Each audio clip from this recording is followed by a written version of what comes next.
to show you how to build a light sensitive circuit to demonstrate the use of a transistor as a switch.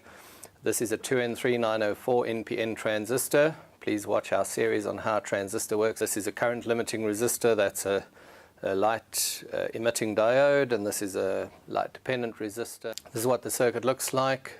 You can't see the breadboard here, but we're going to build it onto this little plastic breadboard here. Our little transistor, it's got 3 legs, it's got a round part there and a flat part here.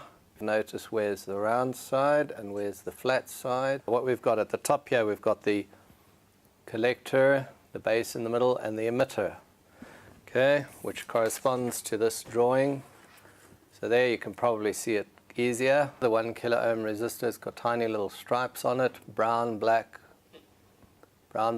red and gold, and we put that part from the collector over there. On the LED, the one side has got a little flat face which corresponds, there's a little flat face.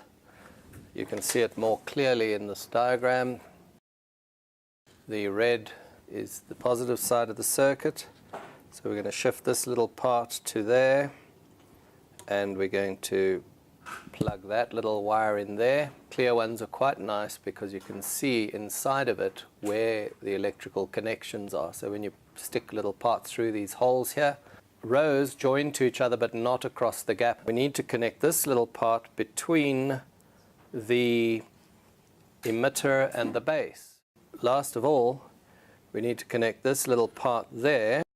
The moment I cover up that light sensitive device, you will notice that this device comes on. So what we're demonstrating here is the simple use of a single transistor as a switching device. If you hook this circuit up to drive another circuit that can drive a relay, you can build a circuit that when the sun goes down it can switch on your house lights if you're away on holiday, or for security purposes, or just to save energy.